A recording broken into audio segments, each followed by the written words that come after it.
नमस्कार, फौजी lecturer YouTube channel पर आपका स्वागत है। आज हम सीईटी के बारे में बात करेंगे।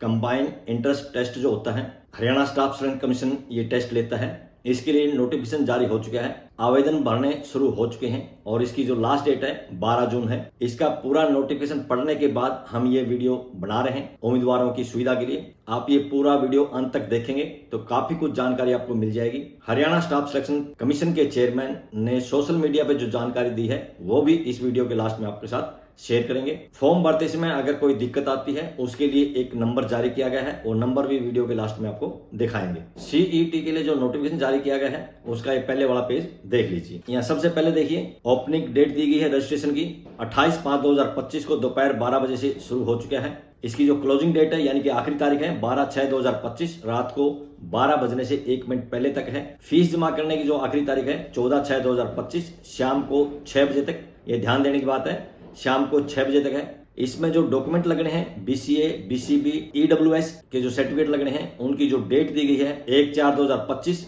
या उसके बाद के, और क्लोजिंग डेट 12/6/2025 इसके बीच के होने चाहिए। अगर इसके बीच का कोई नहीं है, ऐसे कैंडिडेट्स को दिक्कत आ सकती है। एक्स सर्विसमैन के लिए जो एलिजिबिलिटी सर्टिफिकेट है वो 13/6/2024 के बाद का होना चाहिए और क्लोजिंग डेट से पहले का होना चाहिए। जो एडमिट कार्ड इसके होंगे इसके लिए बाद में अलग से नोटिस जारी कर दिया जाएगा। एलिजिबिलिटी सर्टिफिकेट जो एससी कैटेगरी है, पीडब्ल्यूबीडी है या ईएसपी है या एक्स सर्विसमैन है, इसका सर्टिफिकेट क्लोजिंग डेट से पहले का होना चाहिए। एग्जाम की डेट है वो बाद में आपको सूचित कर दी जाएगी। यहाँ कुछ इंपॉर्टेंट इंस्ट्रक्शंस दिए गए हैं, उसके अनुसार जो ये फॉर्म अप्लाई करना है उसके लिए एक वेबसाइट का नाम दिया गया है ONETIME.HARYANA.gov.in। ये हरियाणा स्टाफ सिलेक्शन कमीशन की साइट पे आपको मिल जाएगा। जिन्होंने 2022 में सीईटी का एग्जाम दिया था, जो 5 नवंबर और 6 नवंबर को हुआ था 2022 में, वो भी इसमें अप्लाई कर सकते हैं सीईटी रजिस्ट्रेशन नंबर का इस्तेमाल करते हुए। जिन्होंने ये एग्जाम पहले दिया था वो अपने इंप्रूवमेंट के लिए ये एग्जाम दे सकते हैं। जो नए कैंडिडेट हैं उनको रेफरेंस आईडी नए सिरे से मिलेगी। मिनिमम क्वालिफिकेशन इसके लिए है 10+2 और इक्विवेलेंट में क्या क्या है वो वीडियो में बाद में आपको बताएंगे। मैट्रिक और उसके साथ में एडिशनल एलिजिबिलिटी है और सी टेट के लिए, ग्रुप सी के लिए। इसमें 2 नोट दिए गए हैं। पहले नोट के अनुसार ये है, जो सीईटी के लिए मिनिमम क्वालिफिकेशन है अगर वो उसके लिए एलिजिबल नहीं है लेकिन उसका जो एग्जाम है, फाइनल एग्जाम वो होने वाला है यानी कि ड्यू है, वो इसमें अप्लाई कर सकता है, उसके लिए एलिजिबल है। नोट नंबर 2 के अनुसार +2 के इक्विवेलेंट जो क्वालिफिकेशन है वो अपेंडिक्स बी में दिखाई गई है, वो आपको आगे वीडियो में दिखा देंगे। इसके लिए जो सिलेबस है वो अपेंडिक्स सी में दिखाया गया है और क्राइटेरिया जो एग्जाम के लिए दिया गया है इसमें 10+2 तक के लेवल का एग्जाम आएगा और जो हिंदी और इंग्लिश की ग्रामर आएगी वो 10वीं क्लास तक के लेवल की आएगी। ये ध्यान देने की बात है। एग्जाम का पैटर्न क्या रहेगा, 100 मल्टीपल चॉइस क्वेश्चन रहेंगे यानी कि एमसीक्यू रहेंगे। 100 नंबर के ही होंगे। जो समय होगा वो 1 घंटा 45 मिनट होगा। जो पासिंग मार्क्स हैं जनरल कैटेगरी के लिए 50% है, रिजर्व कैटेगरी के लिए 40% है। सभी क्वेश्चन इसमें कंपलसरी रहेंगे। हिंदी और इंग्लिश में दोनों माध्यम में ये क्वेश्चन पेपर आपको मिलेगा एग्जाम के टाइम पे और OMR शीट में आपको गोलदारे करने जो उत्तर आपको सही रहेगा। सेंटर ऑफ एग्जामिनेशन के बारे में जब आपको एडमिट कार्ड मिलेगा उसमें आपका सेंटर लिखा मिलेगा और सेंटर किसी भी हालात में चेंज नहीं किया जाएगा। एज लिमिट के बारे में दिया है 18 साल से लेके 42 साल तक के इसमें उम्मीदवार अप्लाई कर सकते हैं। कुछ कैंडिडेट्स को छूट रहेगी कैटेगरी वाइज, वो छूट क्या है वो अपेंडिक्स डी में है। आगे आपको वीडियो के लास्ट में आपको दिखाएंगे किस कैटेगरी में कितने साल की छूट है। एक्सपीरियंस के लिए भी छूट है, यानी अगर कोई किसी डिपार्टमेंट में काम कर चुका है उसको भी एज रिलैक्सेशन है, वो भी आपको आगे फॉर्मेट दिखा देंगे किस फॉर्मेट में आपको वो सर्टिफिकेट बनवाना है। जो एक्सपीरियंस का सर्टिफिकेट रहेगा उसमें डेजिग्नेशन यानी किस पद पे आपने काम किया है, डेट ऑफ ज्वाइनिंग यानी किस दिन आपने उसमें ज्वाइन किया था, कितने दिन की सर्विस की है, वो सारी चीज उसमें क्लियरली मेंशन होनी चाहिए एक्सपीरियंस सर्टिफिकेट में। वो आपको आगे एज एनेक्सर 1 है, वीडियो में आपको दिखा देंगे। आगे रिजर्वेशन के बारे में दिया है। सभी कैंडिडेट ने जो अपने पर्टिकुलर हैं वो ध्यान से भरने हैं। एक बार फॉर्म जमा होने के बाद में कोई भी चेंज उसमें नहीं हो सकता, किसी भी प्रकार का एंटरटेनमेंट नहीं किया जाएगा। जो रिजर्वेशन का बेनिफिट है डीएससी और OSC, BCA non creamy layer, BCB non creamy layer, EWS, ESP, PWD और जो ईएसएम कैटेगरी है उनको जो बेनिफिट मिलेगा वो हरियाणा सरकार की जो पॉलिसी है उसके अनुसार मिलेगा और सिर्फ हरियाणा के लोगों को ही मिलेगा, हरियाणा से बाहर के स्टेट के लोगों को नहीं मिलेगा। हरियाणा से बाहर का अगर कोई रिजर्व कैटेगरी का सीईटी के लिए अप्लाई करता है तो उसको जनरल कैटेगरी में कंसीडर किया जाएगा। BCA non creamy layer, BCB non creamy layer, इसके लिए जो सर्टिफिकेट आपको इसमें अपलोड करना है वो 1/4/2025 या उसके बाद का, और क्लोजिंग डेट यानी कि 12 जून से पहले का या 12 जून तक का होना चाहिए। अगर इससे अलग डेट का आपका ये सर्टिफिकेट होगा तो ऐसे कैंडिडेट को भविष्य में समस्याएं आ सकती हैं, तो ध्यान रहे इन्हीं डेट के बीच का आप सर्टिफिकेट अपलोड करें। यहाँ इसमें एक नोट दिया गया है, बीसीए और बीसी सर्टिफिकेट अगर किसी ने पंचायती राज इलेक्शन के समय बनवाया है वो सर्टिफिकेट इसमें नहीं चलेगा। नोट 2 में दिया है, ओबीसी का जो सर्टिफिकेट है सेंट्रल गवर्नमेंट के लिए अगर किसी कैंडिडेट ने बनवाया है वो सर्टिफिकेट भी इसमें नहीं चलेगा। बीसीए और बीसीबी का जो सर्टिफिकेट है वो किस फॉर्मेट में है वो अनेक्सर 2 में दिया गया है, वीडियो के लास्ट में आपको दिखा देंगे। ईडब्ल्यूएस कैटेगरी के लिए जो सर्टिफिकेट है वो भी 1 अप्रैल 2025 या इसके बाद का और क्लोजिंग डेट से पहले का होना चाहिए। वो अपेंडिक्स एफ में दिखाया गया है, आपको लास्ट में वीडियो में दिखा देंगे। इसमें भी 2 नोट दिए गए हैं। पहले नोट के अनुसार ईडब्ल्यूएस का जो सर्टिफिकेट है अगर क्लोजिंग डेट के बाद का है तो उसको किसी भी हालत में कंसीडर नहीं किया जाएगा, यानी कि उसको स्वीकार नहीं किया जाएगा। दूसरा नोट में दिया है, ईडब्ल्यूएस का जो सर्टिफिकेट है अगर सेंट्रल गवर्नमेंट के लिए बनवाया है वो यहाँ पर नहीं चलेगा, इसलिए यहाँ के लिए अलग से बनवाना है, उसका फॉर्मेट आपको वीडियो के लास्ट में दिखा देंगे। डिप्राइव्ड शेड्यूल कास्ट जिसको शॉर्ट में डीएससी बोलते हैं और दूसरे अदर शेड्यूल कास्ट जिसको ओएससी बोलते हैं, इनके लिए भी अपेंडिक्स जी दिया गया है जो आपको आगे वीडियो में दिखा देंगे। इसके अनुसार उसमें क्लियरली मेंशन होना चाहिए डीएससी या ओएससी सर्टिफिकेट इशू होना चाहिए क्लोजिंग डेट से पहले का। एक्स सर्विसमैन के लिए जो रिजर्वेशन दिया गया है वो अपेंडिक्स एच में दिया है, उसके बारे में आपको आगे डिटेल से बता देंगे। एक्स सर्विसमैन का जो एलिजिबिलिटी सर्टिफिकेट बनवाएंगे उसमें उसकी डिफेंस में ज्वाइन करने की डेट, कब वहां से रिटायर हुए वो डेट, किस कारण से रिटायर हुए वो सब चीज मेंशन करना जरूरी है। और जो ये सर्टिफिकेट रहेगा वो 13/6/2024 के बाद का होना चाहिए। इससे पुराना अगर किसी का सर्टिफिकेट है एक्स सर्विसमैन का या डिपेंडेंट ऑफ एक्स सर्विसमैन का, उनका वो सर्टिफिकेट नहीं चलेगा, ये ध्यान देने की बात है। डिपेंडेंट ऑफ एक्स सर्विसमैन के मामले में कई बार सवाल पूछते हैं कि जो लड़की है मैरिड है क्या वो इसकी श्रेणी में आता है, उसका जवाब है हाँ। अगर कोई डिफेंस पर्सनल की बच्ची है और वो मैरिड है वो भी डिपेंडेंट की श्रेणी में आती है। बाकायदा आप जिला सैनिक बोर्ड में जाइए, वहां जो जो जरूरत के डॉक्यूमेंट्स हैं वहां उपलब्ध कराइए और वहां जो कॉलम पूछा जाएगा कि मैरिड है या अनमैरिड है वहां मैरिड लिखिए और सर्टिफिकेट बनवाइए, वो एलिजिबल है डिपेंडेंट ऑफ एक्स सर्विसमैन का कोटा लेने के लिए। अब इसकी फीस के बारे में बात कर लेते हैं। फीस के बारे में नोटिफिकेशन में जो दिया है वो देख लीजिए। यहाँ स्पष्ट लिखा है जो फीस है वो ऑनलाइन ही भरी जाएगी, नेट बैंकिंग से, डेबिट कार्ड से या क्रेडिट कार्ड से। इसके अलावा किसी भी तरह से फीस एक्सेप्ट नहीं की जाएगी। यहाँ पे 3 नोट दिए गए हैं। नोट 1 में दिया गया है कि एप्लीकेंट ने जो फीस जमा करवाई है सीईटी के रजिस्ट्रेशन के लिए उसमें एक ही बार एग्जाम दे सकते हैं। अगर कोई दोबारा से सीईटी का एग्जाम देना चाहता है, जिन्होंने 5 या 6 नवंबर 2022 को दिया था, तो उसको दोबारा से फीस जमा करवानी पड़ेगी, पुराने वाले फीस से उसका काम नहीं चलेगा। नोट 2 में दिया है एक बार फीस आपने जमा करवा दी वो किसी भी हालत में फीस रिफंड नहीं होगी, यानी कि वापस नहीं की जाएगी। नोट नंबर 3 में दिया है अगर फीस जमा करवाते समय किसी प्रकार की चूक हो जाती है या फीस जमा नहीं होती है, आपके बैंक से पैसे कट जाते हैं, उसके लिए कमीशन यानी कि हरियाणा स्टाफ सेलेक्शन कमीशन जिम्मेदार नहीं होगा। और आगे एक स्पष्ट नोट दिया है कि जो एप्लीकेशन है वो ऑनलाइन मोड में ही जमा होगी, ऑफलाइन में कोई भी एप्लीकेशन स्वीकार नहीं की जाएगी। सीईटी के रजिस्ट्रेशन के लिए किस कैटेगरी के कैंडिडेट्स को कौन कौन से डॉक्यूमेंट्स अपलोड करने हैं वो नोटिफिकेशन का ये पार्ट देख लीजिए। यहाँ टॉप में देखिए कौन कौन से डॉक्यूमेंट जरूरी किए गए हैं। सबसे पहले जनरल कैटेगरी। जनरल कैटेगरी में जो सभी डॉक्यूमेंट ये स्कैन करके लगाने हैं। पहले जो एजुकेशन क्वालिफिकेशन का है वो लगाना है, उसके साथ मैट्रिक का लगवाना है, फिर फोटो लगाना है कैंडिडेट का स्कैन करके, सिग्नेचर लगाना है कैंडिडेट के, कॉपी ऑफ आधार कार्ड लगेगी, परिवार पहचान पत्र की कॉपी लगेगी, ये सब स्कैन करके लगाने हैं। और अंडरटेकिंग लगेगी। अंडरटेकिंग क्या है वो आपको लास्ट में दिखा देंगे, ये एनेक्सर 7 में दिया गया है। अब नेक्स्ट कॉलम दिया है डिप्राइव्ड शेड्यूल कास्ट जिसको डीएससी बोलते हैं और अदर शेड्यूल कास्ट जिसको ओएससी बोलते हैं। इनको जो डॉक्यूमेंट लगाने हैं, इनको टोटल 9 डॉक्यूमेंट लगाने हैं। पहला है एजुकेशन क्वालिफिकेशन के सर्टिफिकेट, मैट्रिक का सर्टिफिकेट, खुद का उम्मीदवार का फोटो, उम्मीदवार के सिग्नेचर, उम्मीदवार का आधार कार्ड, उम्मीदवार का परिवार पहचान पत्र, Haryana bonafide residential certificate, SC category का जो सर्टिफिकेट है हरियाणा का वो लगाना है, और रिजर्वेशन सर्टिफिकेट अगर कोई है तो वो लगाना है, और साथ में एक अंडरटेकिंग जो पहले वाले में थी वही सेम अंडरटेकिंग रहेगी जो एनेक्सर 7 में आपको आगे दिखा देंगे। इसके बाद आता है बीसीए नॉन क्रीमी लेयर के लिए। इसमें भी 9 डॉक्यूमेंट अपलोड होंगे। सबसे पहले एजुकेशन क्वालिफिकेशन का, उसके साथ में मैट्रिक का सर्टिफिकेट, फोटो कैंडिडेट का, कैंडिडेट के सिग्नेचर, कैंडिडेट का आधार कार्ड, कैंडिडेट का परिवार पहचान पत्र, बोनाफाइड रेजिडेंशियल सर्टिफिकेट यानी कि हरियाणा का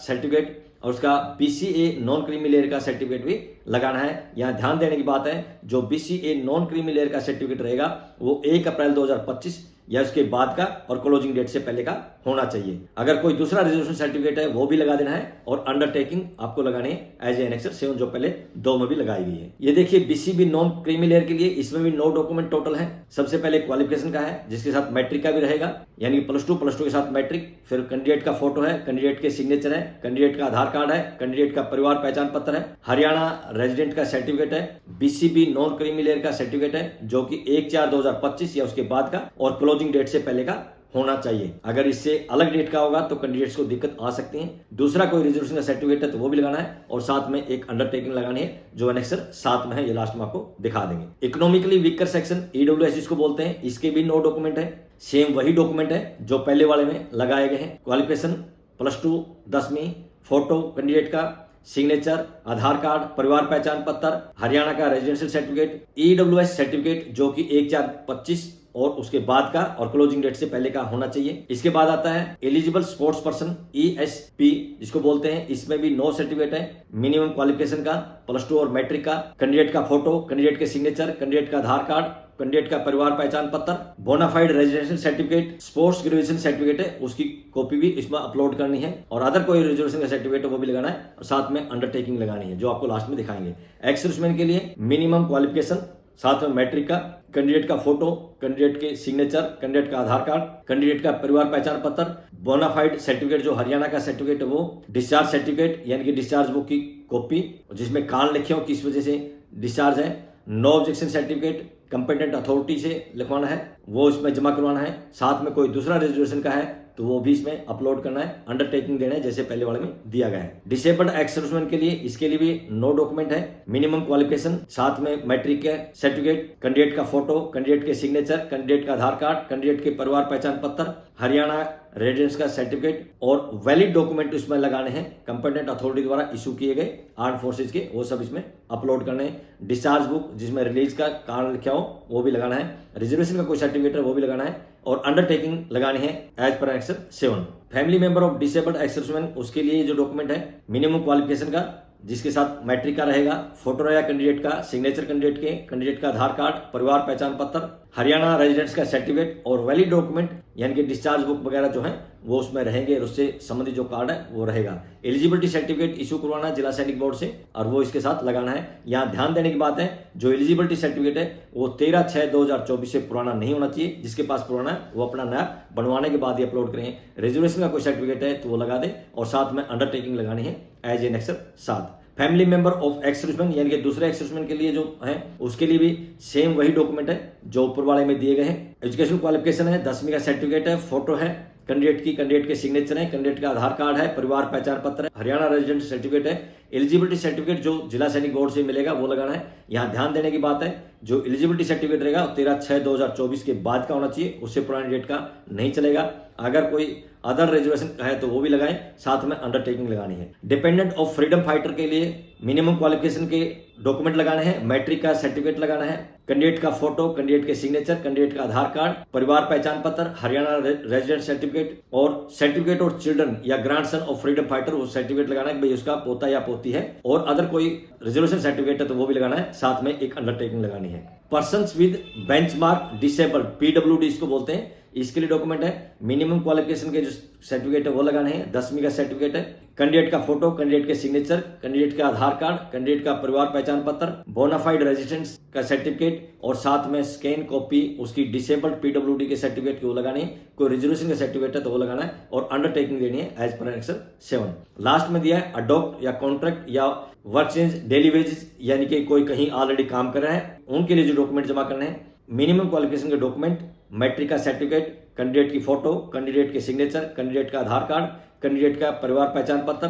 हरियाणा रेजिडेंस का सर्टिफिकेट, स्कैन कॉपी रहेगी उसके वर्किंग की यानी कि एक्सपीरियंस का जो होगा उसकी कॉपी लगानी है एक्सपीरियंस सर्टिफिकेट की, कोई अदर रिजर्वेशन का सर्टिफिकेट है तो उसको लगाना है, और साथ में अंडरटेकिंग लगानी है एनेक्सर 7 के अनुसार। यहाँ नीचे नोट दिया है जो अंडरटेकिंग है या जो सर्टिफिकेट है जो एनेक्सर इसमें दिए गए हैं उसके अनुसार ही इसके साथ में अपलोड करने हैं। अब बारी बारी से आपको वो अनेक्सर दिखा देते हैं जो नोटिफिकेशन में दिए गए हैं और जो अभी रजिस्ट्रेशन के टाइम पे आपने इसमें अपलोड करने हैं। सबसे पहले एक्सपीरियंस सर्टिफिकेट का फॉर्मेट देख लीजिए, इस फॉर्मेट में आपको वो जमा करवाना है। ये है एक्सपीरियंस का फॉर्मेट।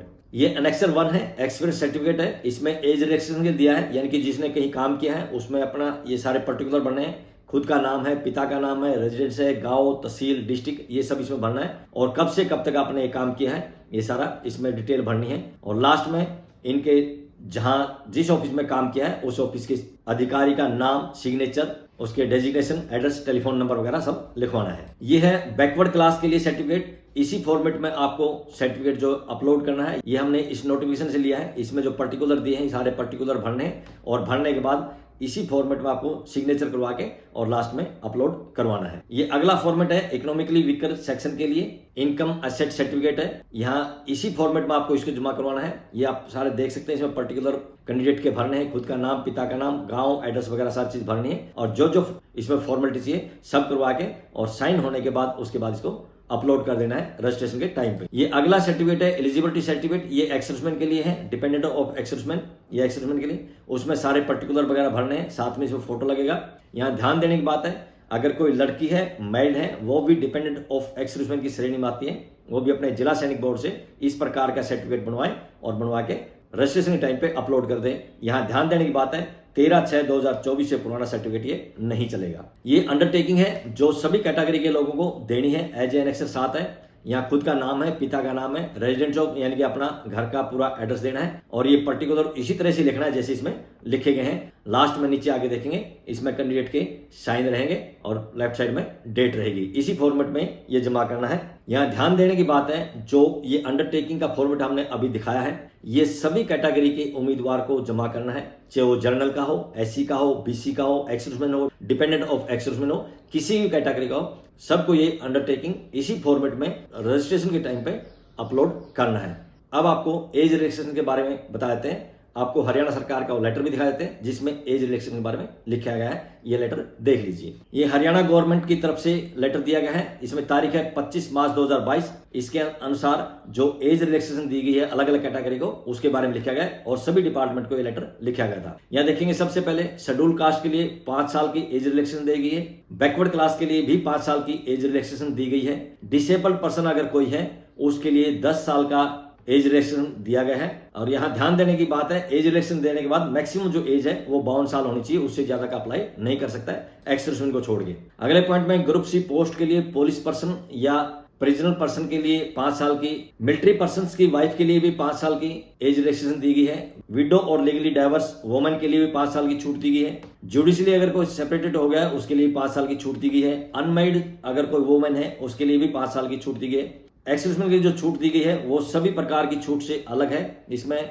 स्पष्ट लिखा है कि कंटिन्यूस मिलिट्री सर्विस यानी कि अगर कोई बंदा 20 साल की सर्विस करके आ रहा है प्लस उसमें 3 साल 23 साल जुड़ जाएंगे। अगर आज उसकी उम्र 43 साल है, 43 में से 23 माइनस कर दो यानी वो 20 साल का है अप्लाई करने के लिए। सीईटी का फॉर्म अप्लाई करने के लिए जो एज दी गई है वो 18 साल से 42 साल दी गई है। जिन जिन कैटेगरी को एज रिलैक्सेशन दिया गया है वो आपको दिखा दिया गया है। ज्यादातर में 5 साल की एज रिलैक्सेशन है और जो मैक्सिमम है एज रिलैक्सेशन के बाद 52 साल तक की आपको जा सकती है। ज्यादातर कैटेगरी में वो 42 और 5 47 तक की जाती है, लेकिन एक्स-सर्विसमैन के मामले में ये थोड़ा अलग है।